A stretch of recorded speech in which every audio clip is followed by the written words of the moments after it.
Welcome to our channel Deenwal career institute. हम पढ़ रहे थे class 11th chapter 1 chemistry. Chapter 1 chemistry पढ़ रहे थे। Some basic concepts of chemistry. Some basic concepts of chemistry हम चैप्टर आगे कंटिन्यू करते हैं। ठीक है, आज क्लास में अपन जो पढ़ने वाले हैं, देखो हम पढ़ चुके हैं नेचर ऑफ मैटर पढ़ चुके हैं। ठीक है, ठीक है, heterogeneous homogeneous type of matter भी पढ़ चुके हैं, मेजरमेंट्स यूनिट्स भी पढ़ चुके हैं। अब देखो जो लास्ट में हमने पढ़ा था वो जो था हमने पढ़ा था साइंटिफिक नोटेशन। ठीक है, इससे पहले हमने क्या पढ़ा था, सिग्निफिकेंट फिगर्स काउंट करना। किसी भी स्ट्रक्चर में या किसी भी नंबर में सिग्निफिकेंट फिगर्स कितने होंगे ये काउंट करना हमने लास्ट क्लास में अच्छे से पढ़ा था। इसके कुछ रूल्स थे जो हमने पढ़े थे। अब इसके बाद देखो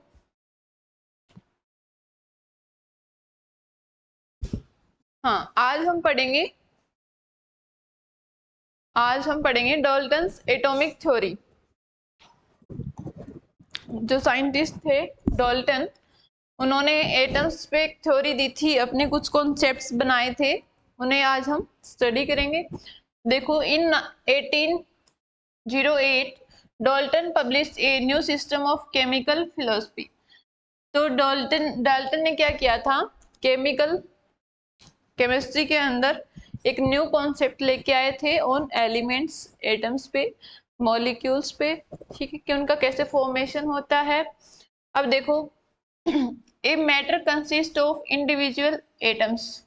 तो इनका जो पहला स्टेटमेंट था वो था कि कोई भी मैटर जो है वो किससे बनता है, उसमें जो एटम्स होते हैं वो इंडिविजुअल एटम्स होते हैं। ठीक है, इसके बाद second, all the atoms of A given element have identical.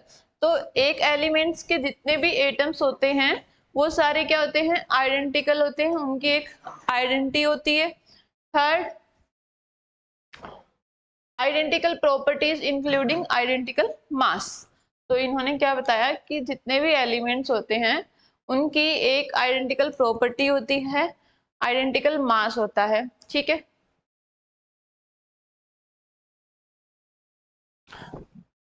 Atoms of different elements differ in mass. Second जो नेक्स्ट जो इन्होंने कहा है वो क्या कहा है कि अगर दो एलिमेंट्स हैं ए एंड बी तो इनके मास भी क्या होंगे, डिफरेंट होंगे। ठीक है, इन एलिमेंट्स के मास भी क्या होंगे, एक दूसरे से डिफरेंट होंगे, सेम एटॉमिक मास इन दोनों का नहीं हो सकता। नेक्स्ट देखो, compounds are form when atoms of different elements combine in a fixed ratio. Compounds कैसे बनते हैं, different type of atoms combine होते हैं एलिमेंट्स के इन ए फिक्स रेशियो में। ठीक है, तो इनका जो नेक्स्ट स्टेटमेंट था वो ये था कि कोई भी कंपाउंड बन रहा है, जैसे फॉर एग्जांपल H2O, HCl, तो ये सारे जो कंपाउंड्स बन रहे हैं इनमें एलिमेंट्स के जो एटम्स हैं उनका एक फिक्स रेशियो होता है। ठीक है, अब देखो next, chemical reactions involve reorganization of atoms. These are neither created nor destroyed in a reactions. तो देखो इन्होंने क्या कहा कि जो केमिकल रिएक्शंस होती हैं उनमें एटम्स का क्या होता रहता है, रीऑर्गेनाइजेशन होता रहता है। ठीक है, जैसे कि फॉर एग्जांपल अगर अपन बात करें, ये कोई रिएक्शन है HCl प्लस NaOH, क्या फॉर्म होगा यहाँ से, NaCl प्लस H2O। तो यहाँ पे देखो हाइड्रोजन, एक हाइड्रोजन यहाँ पे था, फिर यहाँ पे दोनों मिक्स होके H2O बना रहे हैं। यहाँ पे सोडियम ऑक्सीजन हाइड्रोजन के साथ था, अब यहाँ पे ये सोडियम जो है ये क्लोरीन के साथ एक कंपाउंड बना रहा है। तो केमिकल रिएक्शंस में जो एटम्स होते हैं, एलिमेंट्स जो होते हैं वो क्या करते हैं, रीऑर्गेनाइज होते रहते हैं, अपनी जो पोजीशन है वो चेंज करते रहते हैं। ठीक है, अब देखो next, Dalton's atomic theory could explain the laws of chemical combination. ठीक है, तो इन्होंने कुछ लॉ दिए हैं केमिकल कॉम्बिनेशन पे कि कैसे कंपाउंड है वो कंबाइन होके एक न्यू कंपाउंड में फॉर्म करता है। तो यहाँ पे हम इनके लॉज भी आगे डिटेल में पढ़ेंगे। ठीक है, यहाँ तक देखो इनकी जो स्टेटमेंट्स हैं आपको यहाँ पे कोई डाउट नहीं होना चाहिए। Metals consist of individual atoms, elements have identical property including identical mass. Next, atoms of different elements different in mass. ठीक है, उनके जो मास है वो क्या होंगे, डिफरेंट डिफरेंट होंगे। एंड नेक्स्ट, कंपाउंड जो फॉर्म्ड होंगे वो एक फिक्स रेशियो में होंगे। केमिकल रिएक्शंस में एटम्स का रीऑर्गेनाइजेशन होता रहेगा और उनको ना ही तो हम क्रिएट कर सकते हैं ना ही डिस्ट्रॉय कर सकते हैं। जैसे कोई रिएक्शन में मान लो फॉर एग्जांपल HCl जो अभी जस्ट पहले देखी थी, NaOH एक रिएक्शन हो रही है। सो हम जो एलिमेंट्स या एटम्स इसमें पार्टिसिपेट कर रहे हैं वो उनको अपन क्या नहीं कर सकते हैं, डिस्ट्रॉय नहीं कर सकते हैं। जितने नंबर ऑफ एटम्स यहाँ पे होंगे उतने ही नंबर ऑफ एटम्स प्रोडक्ट में हमें फॉर्म होंगे। वैसे ही हम कोई न्यू एटम या न्यू एलिमेंट हम यहाँ पे खुद से नहीं लिख सकते, कोई भी खुद से फॉर्म नहीं कर सकते हैं। यहाँ पे कोई एक मान लो फॉर एग्जांपल हमने न्यू एलिमेंट ऐड कर दिया, Ag ऐड कर दिया, तो ये पॉसिबल नहीं है। तो हम एटम्स को एक केमिकल रिएक्शन के दौरान हम एटम्स को ना ही तो क्रिएट कर सकते हैं खुद से और ना ही उनको डिस्ट्रॉय कर सकते हैं। ठीक है, तो अब देखो नेक्स्ट आगे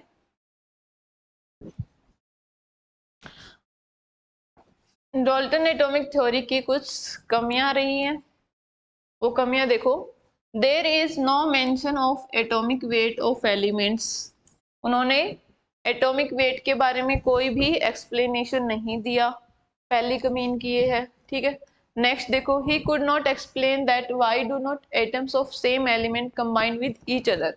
सेकंड, इन्होंने ये कहा है, इन्होंने ये चीज एक्सप्लेन नहीं की कि जो सेम एलिमेंट के जो एटम्स हैं वो एक आपस में कंबाइन क्यों नहीं हो सकते हैं।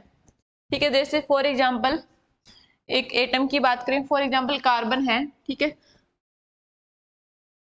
कार्बन एलिमेंट का एक एटम है कार्बन 612 एंड एक है कार्बन 614। ठीक है, ये आपस में कंबाइन नहीं होंगे एक दूसरे के साथ। ठीक है, तो ये इसको एक्सप्लेन नहीं कर पाए कि क्यों नहीं होंगे।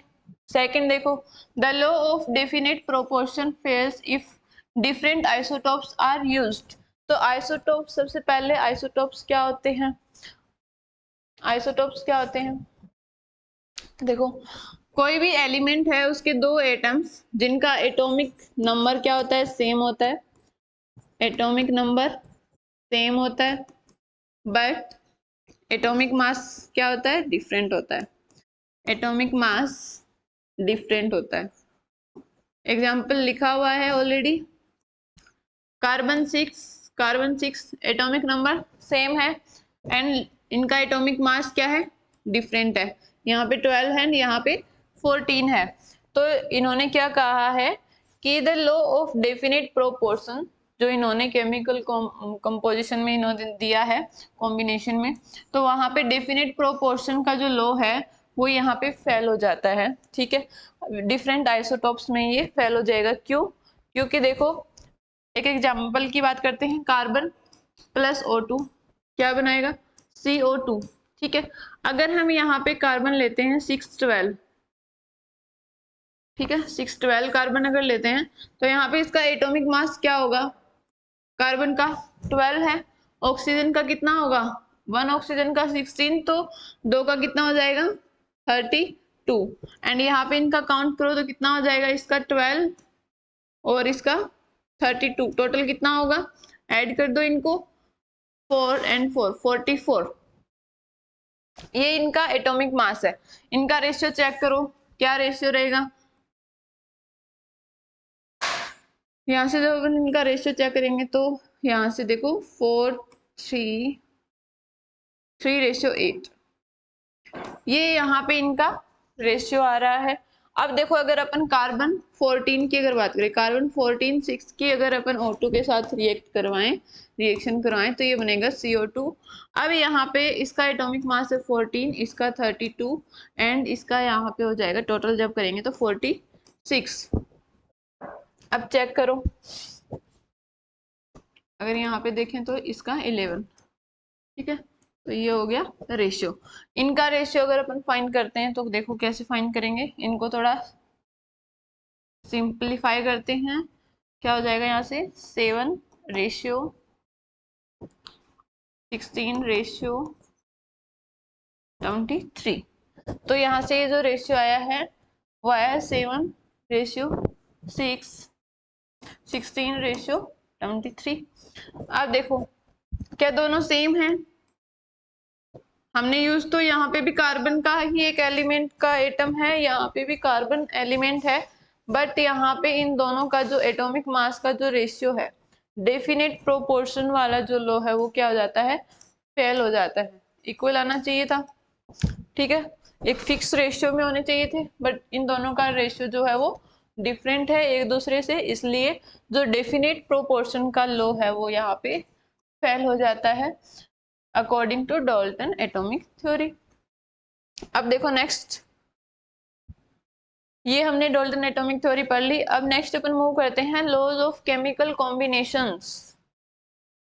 लॉ ऑफ केमिकल कॉम्बिनेशन मैन अपन 4 लॉ पढ़ेंगे।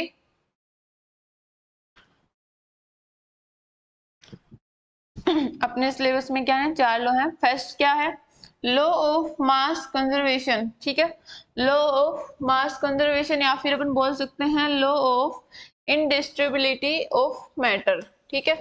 तो मैन अपन पढ़ते हैं law of mass of conservation.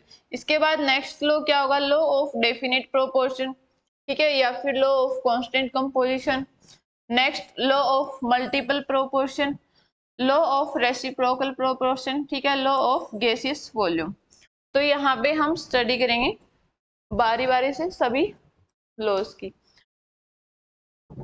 अब देखो next law of mass conservation क्या होता है, 9th-10th क्लास में भी हमने पढ़ा है, इसको अच्छे से पढ़ते आ रहे हैं। तो अपनी केमिस्ट्री में 11th में भी हम इसको एक बार फिर से पढ़ेंगे, एक्सप्लेन करेंगे अच्छे से। तो देखो लॉ ऑफ मास कंजर्वेशन क्या होता है, law of mass of conservation क्या होगा, एक second. Law of mass of conservation क्या होगा, first it was given bye, दिया किसने, लेवोइजियर, टेस्टेड बाय लैंडोर्फ, ठीक है। तो ये जो लॉ दिया गया था ये किसने दिया था, किस साइंटिस्ट ने दिया था, लेवोइजियर ने दिया था, ठीक है। इस लॉ के according mass can neither be created nor be destroyed, यानी कि हम मास को ना ही तो क्रिएट कर सकते हैं ना ही उसको डिस्ट्रॉय कर सकते हैं। अब देखो इन ए बैलेंस्ड केमिकल रिएक्शन और फिजिकल रिएक्शन, फिजिकल रिएक्शन हो या फिर केमिकल रिएक्शन हो, हम मास को ना ही तो क्रिएट कर सकते हैं ना ही उसको डिस्ट्रॉय कर सकते हैं। तो इस लॉ को हम कहते हैं law of mass conservation. But one form is change into another form is called as law of mass conservation. उनकी जो फॉर्म है वो चेंज होती रहती है। If the reactants are completely converted into products, then the sum of the mass of reactants equal to the sum of the mass of product। किसी भी chemical reaction में जब रिएक्टेंट्स टोटली प्रोडक्ट में convert हो जाते हैं तो उनका जो सम होता है प्रोडक्ट्स में का जो टोटल है वो रिएक्टेंट्स के टोटल के क्या होगा, इक्वल होगा। तो इसको हम एग्जांपल से समझते हैं। फॉर एग्जांपल एक chemical reaction H2 plus Cl2 क्या बनेगा, 2HCl। सबसे पहले मास कैलकुलेट करते हैं इन सब का। यहाँ पे हाइड्रोजन का मास कितना होता है, 1 AMU होता है, ठीक है। तो 2 यहाँ पे हाइड्रोजन के एटम्स हैं तो क्या हो जाएगा 2 into 1, 2 into 1 हो जाएगा। यहाँ पे देखो एक क्लोरीन का मास एटॉमिक मास क्या होता है 35.5 होता है, ठीक है। यहाँ पे देखो 2 into हाइड्रोजन का कितना होता है 1। अब देखो अगर कंपाउंड की अगर बात करते हैं तो एक कंपाउंड या एक मॉलिक्यूल में जैसे H2SO4 है, HCl है, तो एक कंपाउंड या फिर एक मॉलिक्यूल में उनका एटॉमिक मास कैसे करेंगे, तो जितने नंबर ऑफ एटम्स हैं उसको उसके एटॉमिक मास से मल्टीप्लाई करेंगे प्लस उनका क्या करेंगे, टोटल का सम करेंगे। ठीक है, सम करेंगे, इन सब का एटॉमिक मास को ऐड कर देंगे। डिफरेंट डिफरेंट जो एटम्स हैं इनके एटॉमिक मास को ऐड करके हम ओवरऑल मॉलिक्यूल का एटॉमिक मास हम फाइंड करेंगे, जो हम आगे पढ़ेंगे, जिससे हम कहते हैं मॉलिक्यूलर मास। ठीक है, अब देखो यहाँ पे HCl का मास क्या होगा, 2 इंटू HCl के 2 मोल्स है तो 2 बाहर आएगा। एक हाइड्रोजन का कितना होता है, 1 होता है। ठीक है, तो 1 हो जाएगा, प्लस क्लोरीन का कितना होता है, 35.5 होता है। ओके, अब इनको सोल्व कर लो, यहाँ से क्या आएगा 2 एंड यहाँ से इसको जब इससे मल्टीप्लाई करेंगे तो कितना हो जाएगा 71 एंड यहाँ पे कितना हो जाएगा 2 इंटू 36.5 को जब हम मल्टीप्लाई करेंगे 2 से तो कितना हो जाएगा 0.73। ठीक है, हम इसको ग्राम में भी कैलकुलेट करते हैं, मास को ग्राम में या फिर AMU यूनिट में भी अपन कैलकुलेट करते हैं ग्राम में। ठीक है, तो अब इनका टोटल करो। रिएक्टेंट्स क्या है, H2 प्लस Cl2, रिएक्टेंट्स का टोटल करो तो कितना हो जाएगा 2 प्लस 71, कितना हो रहा है 73 ग्राम। और यहाँ पे हमने प्रोडक्ट्स का टोटल किया तो प्रोडक्ट्स का टोटल कितना है 73 ग्राम है। तो जो रिएक्टेंट्स का टोटल मास है, एटॉमिक मास है, वो किसके इक्वल होगा, प्रोडक्ट्स के टोटल एटॉमिक मास के इक्वल होगा। ये है लॉ ऑफ मास कंजर्वेशन। ठीक है, यानी कि मास को हम ना ही तो क्रिएट कर सकते हैं ना ही इसको डिस्ट्रॉय कर सकते हैं। जितना अपन लेके चलेंगे उतना ही हमको फॉर्म हो जाएगा प्रोडक्ट की फॉर्म में। ठीक है, तो अब नेक्स्ट देखो, नेक्स्ट जो लॉ है इसका, सॉरी एक बार देखो, total mass of reactants equal होगा total mass of products. If reactants are not completely consumed, then the relationship will be total mass of reactants equals to total mass of products equals to mass of unreacted reactants। यानी कि अगर अपनी chemical reaction complete नहीं हुई है, ठीक है, completely वो प्रोडक्ट की फॉर्म में कन्वर्ट नहीं हुआ है, रिएक्टेंट्स का कुछ मास बचा हुआ है, तो जो रिएक्शन होगी वो क्या होगी, उसका जो अपन लॉ ऑफ कंजर्वेशन मास की बात करेंगे तो क्या होगा, जो रिएक्टेंट्स टोटल रिएक्टेंट्स का मास किसके इक्वल होगा, टोटल मास ऑफ प्रोडक्ट्स के होगा। फिर उसके बाद जो अनरिएक्टेड रिएक्टेंट्स बच चुके हैं उनका मास उनके इक्वल होगा। ठीक है, तो ये भी आप एक फॉर्मूला रिलेशनशिप ध्यान रखना। अगर केमिकल रिएक्शन कंप्लीटली कंज्यूम नहीं हुई है, रिएक्टेंट्स कंप्लीटली कंज्यूम नहीं हुए हैं, तो उसका फॉर्मूला होगा ये। अब देखो next second law of definite proportion, या फिर बोल सकते हैं लॉ ऑफ कांस्टेंट कंपोजिशन। इनका ये जो लॉ दिया था ये किसने दिया था, it was given by Proust. ठीक है, प्रोस्ट साइंटिस्ट ने दिया था। According to this law a compound can be obtained from different sources but the ratio of each components by weight remains same। यानी कि हम कोई भी कंपाउंड कहीं से भी हम ऑब्जर्व करें, ठीक है, बट उसका जो मास होगा, मतलब उनका जो रेशियो होगा, ठीक है, एलिमेंट्स का जो रेशियो होगा वो एक फिक्स रेशियो होगा बाय वेट। वेट से हम उसका रेशियो कैलकुलेट करते हैं, चाहे वो सोर्स या वो जो कंपाउंड है वो हम किसी भी सोर्स से कैलकुलेट करें, ऑब्टेन करें, बट उनका रेशियो हर सोर्स से क्या रहेगा, इक्वल ही रहेगा, सेम रहेगा, उसके रेशियो में कोई चेंज नहीं होगा। अब देखो यहाँ पे जो एग्जांपल दिया है, water can be obtain from different sources but the ratio weight of hydrogen and oxygen remains same. तो चाहे अपन वाटर को कहीं से भी ऑब्टेन करें, ठीक है, भले ही वो अपन प्योर वाटर लें या फिर अपन रिवर्स का वाटर लें, सी का वाटर, कहाँ से भी अपन उसको ऑब्टेन करके लेके आए, बट फाइनल में जब उनका अपन रेशियो कैलकुलेट करेंगे H2, इसमें हाइड्रोजन एंड ऑक्सीजन के मोल्स या फिर नंबर ऑफ एटम्स की अगर बात करेंगे वो कांस्टेंट रहेंगे, ठीक है। ये इनके जो नंबर ऑफ एटम्स या ऑक्सीजन से ये चेंज नहीं होगा, ठीक है, ये कांस्टेंट ही रहेगा चाहे हम उसको कहीं से भी लेके आए वाटर को, ठीक है। तो देखो बाई वेट का क्या मतलब हुआ, रेशियो बाई वेट। अगर हम इनके वेट का रेशियो फाइंड करें तो यहाँ पे हाइड्रोजन, एक तो हाइड्रोजन एटम पार्टिसिपेट कर रहा है और एक ऑक्सीजन कर रहा है।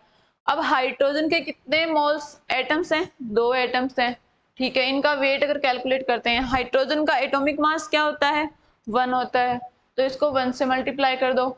ऑक्सीजन का सिर्फ एक ही एटम पार्टिसिपेट कर रहा है, यानी कि हम क्या करेंगे, ऑक्सीजन का मास, ऑक्सीजन का एटॉमिक मास क्या होता है, 16 होता है, ओके 16। अब इनका रेशियो देखो, इनका रेशियो क्या हो जाएगा, 2:16। इसको आगे सिंपल करेंगे तो क्या हो जाएगा, 1:8। यानी कि वाटर हम किसी भी सोर्स से ऑब्टेन करें, उनका जो रेशियो है बाई मास वो क्या रहेगा, 1:8 ही रहेगा, ये चेंज नहीं होगा। इसको हम चेंज करके कुछ भी नहीं कर सकते हैं, ठीक है। तो ये है अपना लॉ ऑफ डेफिनेट प्रोपोर्शन या फिर लॉ ऑफ कांस्टेंट कंपोजिशन। इसमें अपन एक एग्जांपल और भी देख सकते हैं HCl का।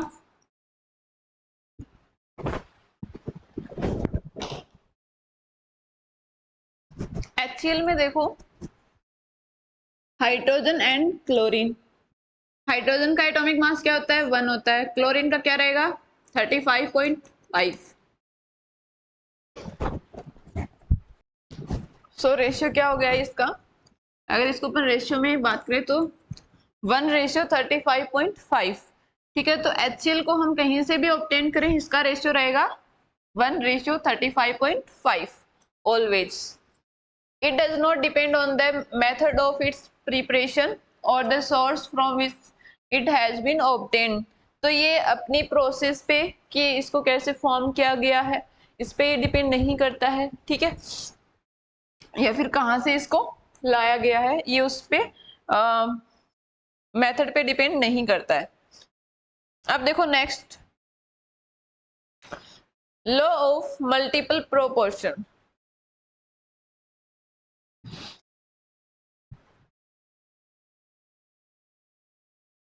It was given bye John Dalton.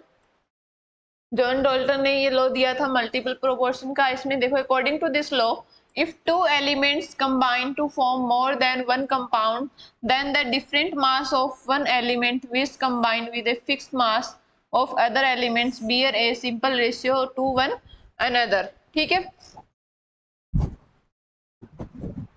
देखो इसको अपन समझते हैं एग्जाम्पल के साथ। According to this law, if two elements combine to form more than one compound, कोई 2 एलिमेंट्स कंबाइन होके मोर देन 2 कंपाउंड्स फॉर्म कर रहे हैं। फॉर एग्जांपल अपन लेके चलते हैं, कोई भी 2 एलिमेंट्स हैं नाइट्रोजन एंड ऑक्सीजन, ठीक है, ये दोनों कंबाइन होके कंपाउंड्स फॉर्म कर रहेंगे, ठीक है, एक से ज्यादा, जैसे कि मान लो NO और NO2, ठीक है, ये 2 कंपाउंड्स फॉर्म कर रहे हैं।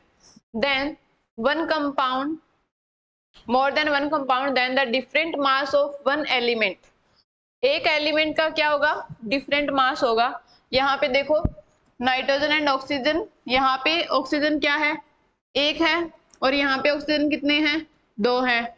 तो यहाँ पे ऑक्सीजन का मास क्या है, डिफरेंट है, different mass of one element which combine with a fixed mass of other element. Other element का क्या होगा, फिक्स मास होगा। तो यहाँ पे देखो नाइट्रोजन जो है, दोनों कंपाउंड्स में नाइट्रोजन का मास क्या है, फिक्स है। यहाँ पे नाइट्रोजन का एक एलिमेंट है, यहाँ पर भी नाइट्रोजन का एक एलिमेंट ही पार्टिसिपेट कर रहा है। तो ये कैसा कंपाउंड हो गया, ये फिक्स्ड एलिमेंट हो गया, ठीक है, फिक्स्ड एलिमेंट हो गया।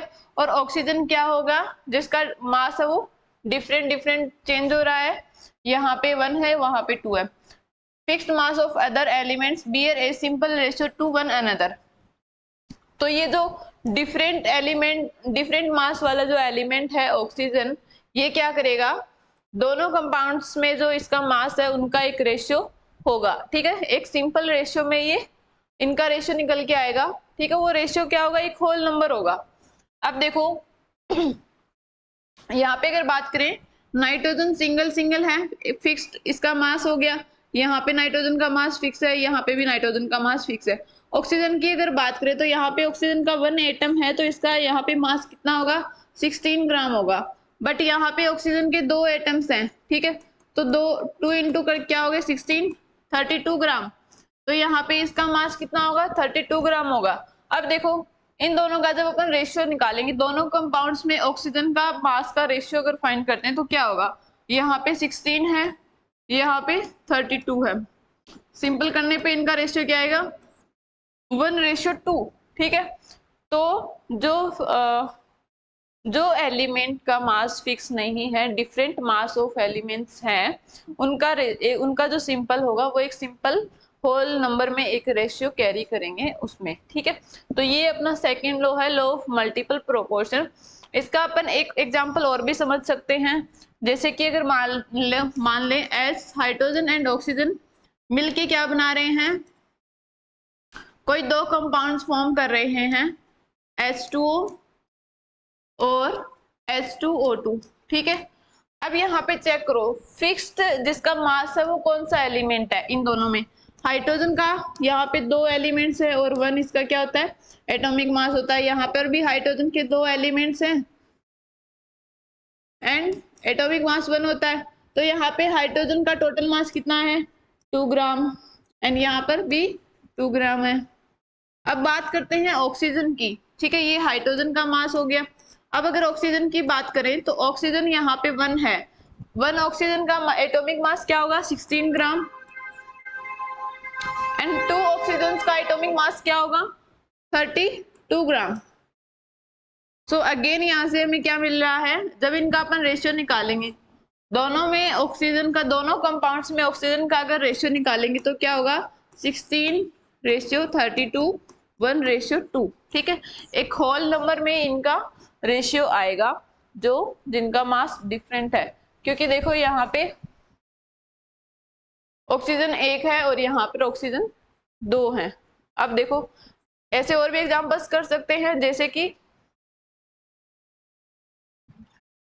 Carbon and oxygen, carbon and oxygen combine होके क्या बनाएंगे, CO, CO2, या फिर हो सकता है CO3, ठीक है। अब यहाँ पे देखो कार्बन 1 है, कार्बन एंड ऑक्सीजन का रेशियो की अगर बात करें तो यहाँ पे कार्बन क्या है, 1, यहाँ पर भी कार्बन क्या है, 1, यहाँ पर भी कार्बन क्या है, 1। इसका कार्बन का एटॉमिक मास 12, 12 एंड 12, ठीक है। सो यहाँ पे जब इसको अपन सिंपल करेंगे तो इनका जो रेशियो आएगा वो क्या आएगा, 1:1:1, ये आएगा। अगर ऑक्सीजन की बात करें अपन, ऑक्सीजन की बात करें तो यहाँ पे ऑक्सीजन 1 है, एक ऑक्सीजन का एटॉमिक मास 16 होता है, यहाँ पे 2 ऑक्सीजन है, तो 2 ऑक्सीजन का एटॉमिक मास क्या हो जाएगा, 2 से मल्टीप्लाई कर देंगे, 2 × 16, एंड यहाँ पर ऑक्सीजन कितने हैं, 3 ऑक्सीजन है, तो 3 × 16। अब देखो मल्टीप्लाई करेंगे तो यहाँ से क्या आएगा, 16, 32, 48। जब हम इसका सिंपलेस्ट रेशियो अगर फाइंड करेंगे तो क्या होगा, 1:2 एंड 3, ये रेशियो यहाँ से हमें फाइंड होगा, ठीक है। तो लॉ ऑफ मल्टीपल प्रोपोर्शन क्या कहता है कि if 2 elements combine to form more than one compounds, then the different mass of one element का different mass है ऑक्सीजन का यहाँ पे, which combine with a fixed mass of other, जो किससे कंबाइन हो रहा है, एक फिक्स मास वाले एलिमेंट के साथ कंबाइन होगा। तो जो ऑक्सीजन है उसका जो रेशियो आएगा ये क्या आएगा, एक सिंपल रेशियो में हमें फाइंड होगा, ठीक है। एक दूसरे के साथ ही सिंपल होल रेशियो में हमें मिलेंगे, ठीक है। अब देखो next,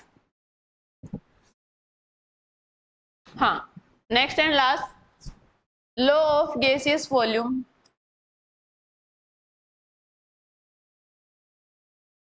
law of gaseous volume. Volume, कुछ कंपाउंड जो होते हैं वो गैस स्टेट में होते हैं, ठीक है, तो उनके अंदर उनकी जो वॉल्यूम का रेशियो है वो हम देखेंगे इसमें। It was given by Gay Lussac, ठीक है, गे लुसाक के द्वारा ये लॉ दिया गया था। According to this law in the gaseous reaction, जब कोई गैसियस रिएक्शन होगी तो उसमें both side, reactant side and product side, जो number of moles of reactants होंगे वो number of moles of product के इक्वल होंगे। तो देखो यहाँ पे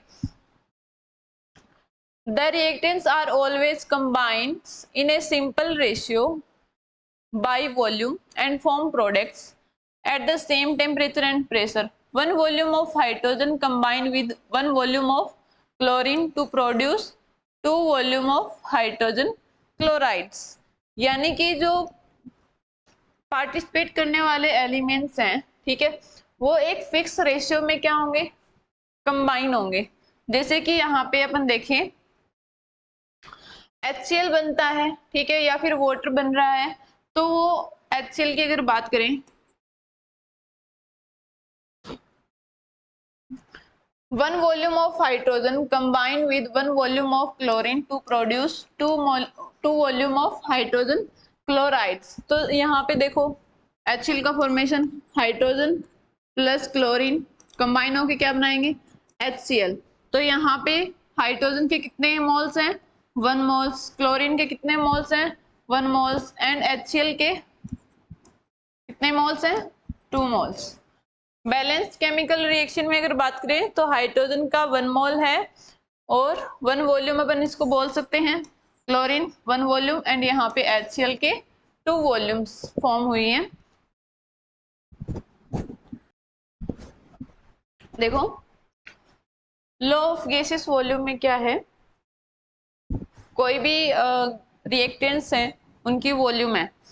फॉर एग्जांपल हम लेते हैं A2A+ 3B, प्रोडक्ट फॉर्म हो रहा है 4C, ठीक है, ये रिएक्टेंट्स है, ये प्रोडक्ट्स है। यहाँ पर A जो रिएक्टेंट है इसकी वॉल्यूम कितनी है, 2 वॉल्यूम है, ठीक है, यहाँ पे B की कितनी है, 3 वॉल्यूम है, एंड C की 4 वॉल्यूम है।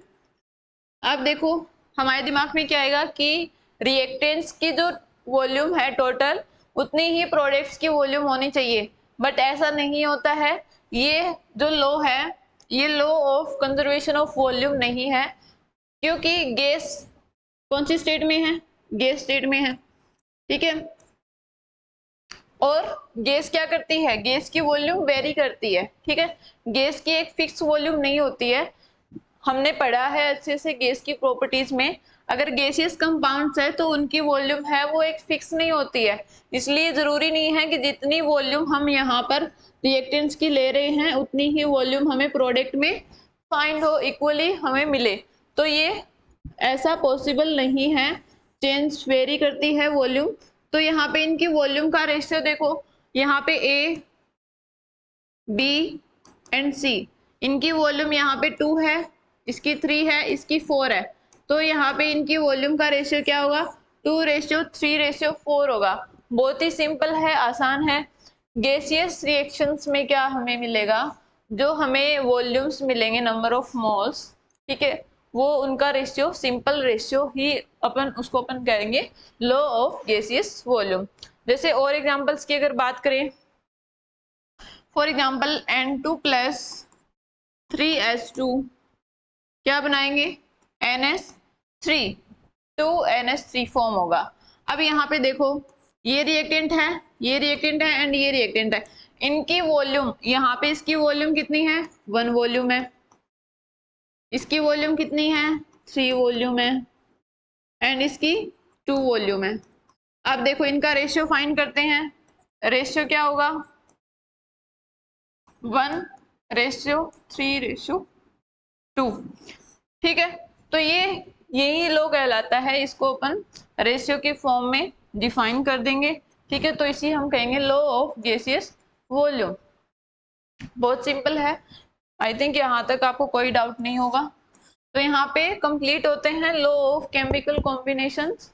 हमने 4 लॉ पढ़े हैं, लॉ ऑफ मास कंजर्वेशन। इसके बाद हमने पढ़ा था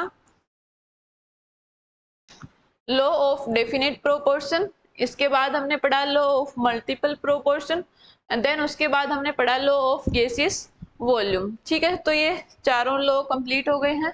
नेक्स्ट अपन पढ़ेंगे बेसिक डेफिनेशंस पढ़ेंगे इस चैप्टर की। ठीक है, अभी तक इस क्लास में इतना ही काफी है। नेक्स्ट अपन स्टडी करेंगे नेक्स्ट क्लास के अंदर। तो आज के लिए इनफ है। Thank you.